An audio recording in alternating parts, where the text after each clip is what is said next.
আচ্ছা নিচ থেকে উপরে।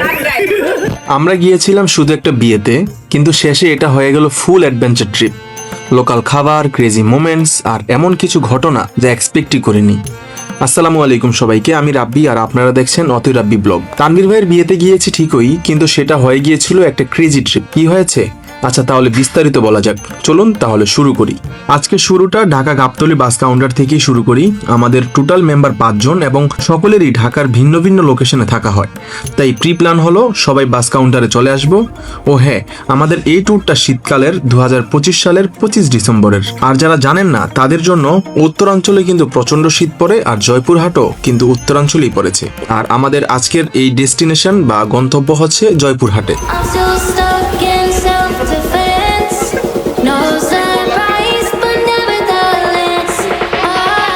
পিছনে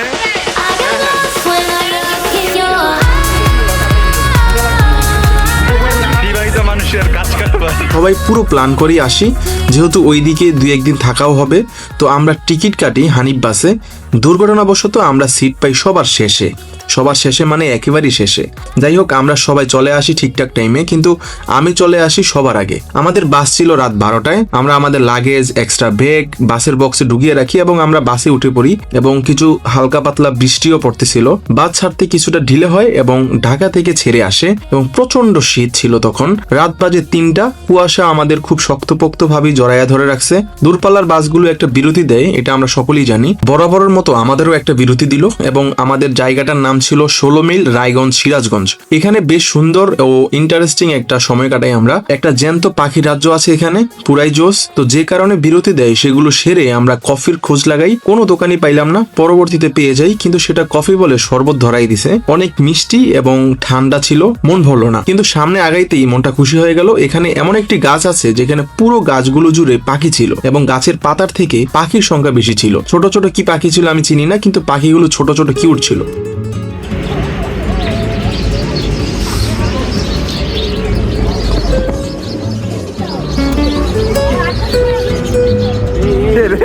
যদি যদি পায়খানা করে দেখ চায়ের মধ্যে লিখাই দিছে পাখির আবেশ। হ্যাঁ,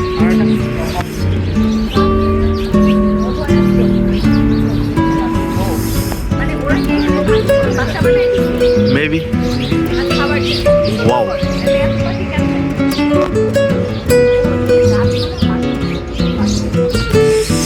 ছবি তোলার জন্য কি না কি করে পাখির ময়লা। কিন্তু কথা হলো সবার মাথা ঝিম ধরে আছে। কড়া লিকারের চা বা র কফি হলে এই শীতে জমে যাইতো। একটু হাই রোডের দিকে আগাইতেই দেখি একটা চায়ের দোকান এবং মাটির চুলায় মামা চা বসায় রাখছে। এবং আমরা অনেকেই জানি যে উত্তরাঞ্চলে গ্যাসের সমস্যা, গ্যাস কম, তাই ম্যাক্সিমাম দোকানে বা বাসায় মাটির চুলা রান্না করা হয়। যাই হোক, আমরা সবাই রং চায়ের অর্ডার দিয়ে দিলাম ছটপট।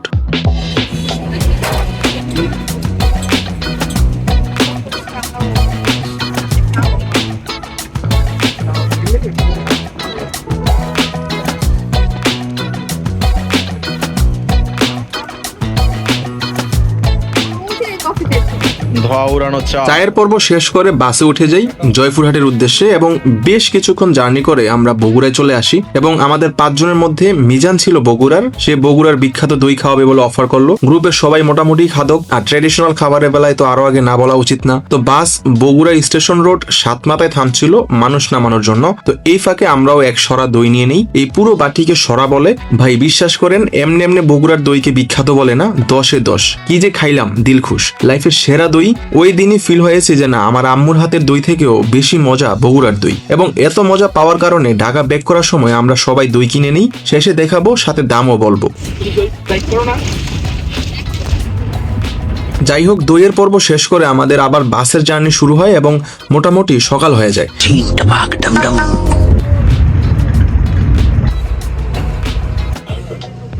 এবং আমরাও নেমে যাই এবং একটু পরেই তানভীর ভাই ও ভাইয়ের ছোট ভাই তাওহিদ আমাদের রিসিভ করে। এবং আরেকটা বিষয় হলো যে উত্তরাঞ্চলে রিক্সা নাই বললেই চলে, সেখানে অটো বা ভ্যান গাড়ি চলে।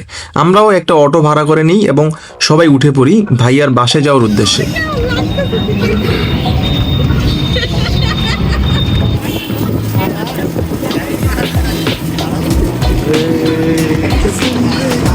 এবং অবশেষে আমরা চলেও আসি। আমরা এসেই ল্যাপের নিচে ঢুকে পড়ি কারণ প্রচন্ড শীত ছিল এবং শুরু হয় আমাদের ক্রেজি মোমেন্ট। এবং আমরা ওইখানে গিয়ে বেশ কিছুক্ষণ ঘুমাই। ঘুমানোর পরে দুই স্মার্ট বয় ফেসিয়াল করার পরে আমরা ফ্রেশ ট্রেশ হয়ে খাওয়া দাওয়া শুরু করি। চলে আসছে কিন্তু অলরেডি।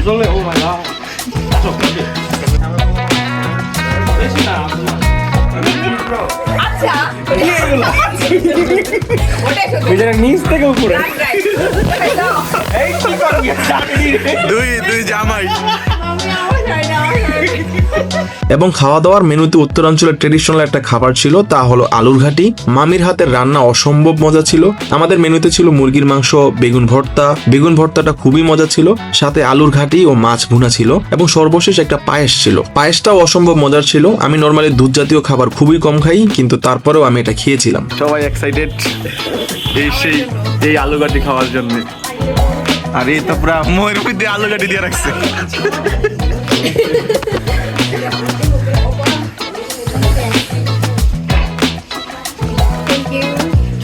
বেগুন ভর্তা অল্প অল্প করে অল্প করে।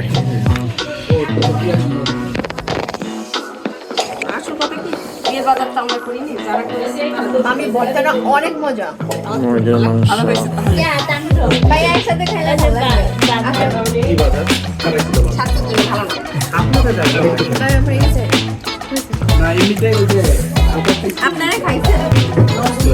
ভাই কেমন লাগতেছে পায়েস?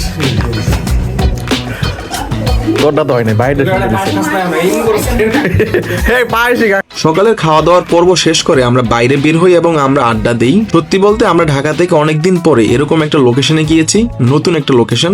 আমরা সবাই খুবই এনজয় করতেছিলাম। আরেকটা বিষয় হলো আমরা এতক্ষণে বুঝে গিয়েছিলাম যে ভাইয়ার ফ্যামিলির প্রত্যেকটা মানুষই খুবই ফ্রেন্ডলি ও ভালো। আর বড় কথা হচ্ছে সবাই মিশুক।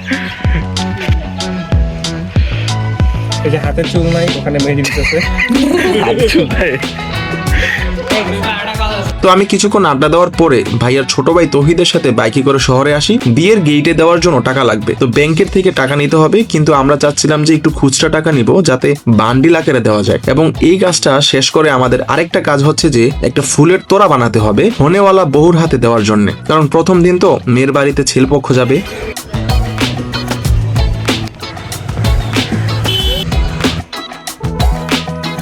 ওইখানে আবার বাড়িতে সবাই ছেলে পক্ষের গাড়ি ফুল দিয়ে সাজাতে ব্যস্ত ছিল। তো এখানে আমাদের প্রয়োজনীয় কাজ শেষ করে চলে আসি এবং এসেই দেখি যে সবাই রেডি, আমি আর তৌহিদ বাদে। তো আমিও গোসলে চলে যাই এবং দ্রুত রেডি হয়ে নেই। সবাই রেডি, এবার বের হওয়ার পালা। আরেকটা বিষয় মিস করে ফেলছি, তৌহিদের ফ্রেন্ড সার্কেল খুবই জোস এবং তারা যদি না থাকতো আমরা এতটা এনজয় করতে পারতাম না। তো তৌহিদেরও ফ্রেন্ড সার্কেল একসাথে রেডি হলো এবং আমরাও সবাই রেডি এবং সবাই বের হয়ে যাই। শুরু হলো মেয়ে পক্ষের বাড়িতে যাওয়ার যাত্রা।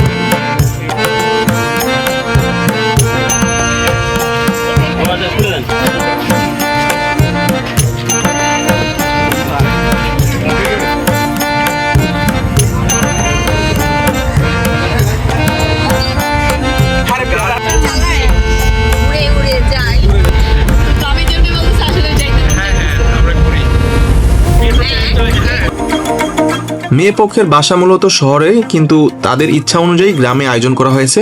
তো বলতে বলতে আমরা সবাই চলে আসি এবং গেটের সামনে আটকা পড়ে যাই। যদিও প্রত্যেকটা ছেলের এই জায়গাতেই আটকানো শুরু হয় এবং বাকি জীবন আটকেই থাকতে হয়।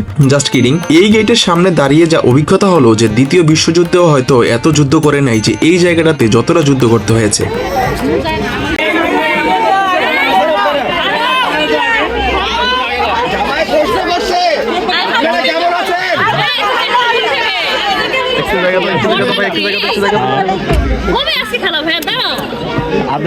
আমরা প্রস্তুত, আমরা প্রস্তুত।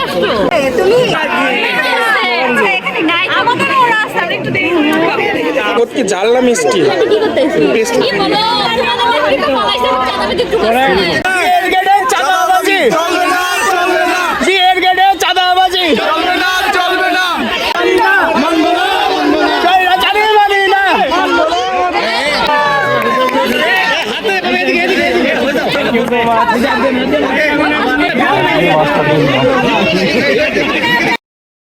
যাই হোক, গেটের পর্ব শেষ করে আমরা মসজিদে চলে যাই, কারণ আসরের নামাজের সময় হয়ে গিয়েছিল। তো আমরা নামাজ শেষ করেই বিয়ের পর্বটা শুরু করে ফেলি, যাতে পরবর্তীতে কোনো প্রেশার না পড়ে। এমনি আমরা লেট করে ফেলছিলাম এবং সবকিছুই আলহামদুলিল্লাহ ঠিকঠাক মতো হয় এবং আমরা এই পর্ব শেষ করে এবার খাওয়া দাওয়ার পর্বে এন্ট্রি নেই। এ আরেক কঠিন জায়গা। কেন বললাম, চলেন দেখাই।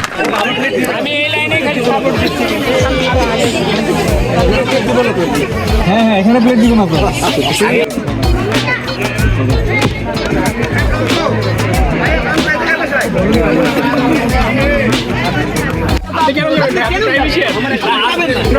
ভাই আপনি ওই দলে যাবেন না ভাই। আচ্ছা, এখানে খাওয়া দাওয়া শেষ করার পরে আমরা স্টেজে চলে যাই এবং সেখানে গিয়ে ফটোশুট হয়, যেহেতু সন্ধ্যা হয়ে গিয়েছিল এবং আমরাও লেট করে ফেলছিলাম। তো ফটোশুট শেষে আমরা সবাই বের হয়ে যাই এবং বউ নিয়ে ছেলেপক্ষের বাড়ির উদ্দেশ্যে রওনা দিই। আমরা চলে আসি ভাইয়ার বাড়িতে এবং এখানে এসে ভাই ও ভাবি মিজানের পাল্লায় পড়ে যায়। মানে এখানেও ফটো সেশন চলে প্রায় ঘন্টা দুয়েকের মতো। অ্যাকশন। খুশি ভাই, অনেক খুশি। ও জ্বালা করছেন।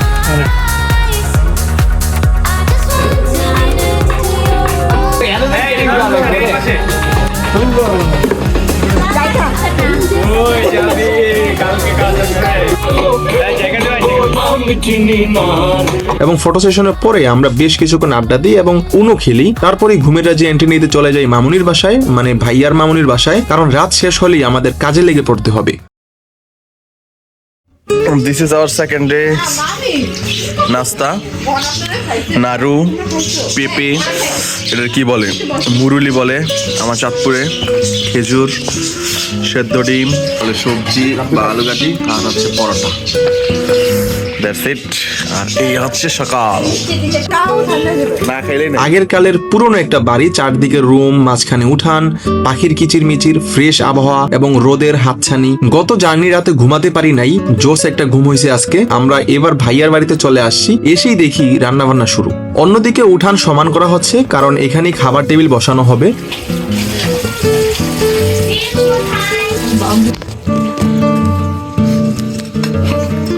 গ্রামের ছেলে গ্রাম্য পরিবেশে কাজ করতেছে ভাই।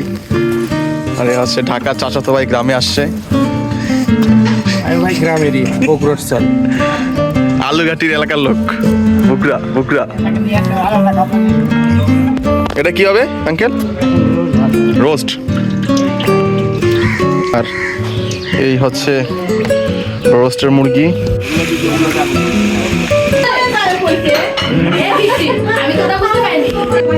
কামলা বাইদা পরে একবারে ফিটফাট চক্কর বকর, চেহারাতে গ্লো হয়ে পড়ছে এক রাতের মধ্যে। বাইরে ভাই তো দুপুরের পর এতই ব্যস্ত ছিলাম যে ভাইয়ার বাড়িতে খাওয়া দাওয়ার কোনো ভিডিও করা হয় নাই। সবকিছুই আলহামদুলিল্লাহ ঠিকঠাক ছিল। আমরা যারা মেহমানদারি এর খাবার সার্ভ করে দিছি তারা সবাই খাচ্ছি, এটা একটা তৃপ্তি আছে ভাই। এবার একটু ফটো সেশনে যাব, কাছে একটা সরিষার ক্ষেত আছে, ওখানে কিছুক্ষণ থেকেই চলে আসছি। বাসা থেকে বকাবকি করতেছিল নতুন বউ জামাই এভাবে যাওয়া নাকি ঠিক না, আর গ্রামে এসব বিষয় একটু বেশি মানা হয়। যাই হোক, ছেলের বাড়িতে খাওয়া দাওয়া করার পরে মেয়ের বাড়িতে আবার যাই, এটাই নিয়ম। এটাকে কি জন্য বলে জানি না। আমরাও গেলাম, সেখানেও আড্ডা আর হালকা খাওয়া দাওয়া ছিল। যেহেতু ভাবির শহরের বাসায় গিয়েছি তাই আমরা দ্রুতই চলে আসি, কারণ আমাদের আবার রাতে বাস আছে। ভাইয়ার বাসায় এসে রাতে খাওয়া দাওয়া করে নিই এবং সবশেষে একটা ক্রেজি মোমেন্ট বানিয়ে নিলাম। সবশেষে আমাদের গুজগাছ করে বাসে উঠে পড়ি, কারণ শহরে যেহেতু ঢাকার উদ্দেশ্যে রওনা দিয়ে ফেলি। এবং বেশ কিছুক্ষণ জার্নির পরে আমরা বাসের বিরতিতে বগুড়ার একটা জায়গাতে থামি এবং সেখান থেকেই বগুড়া দুইটা নেই।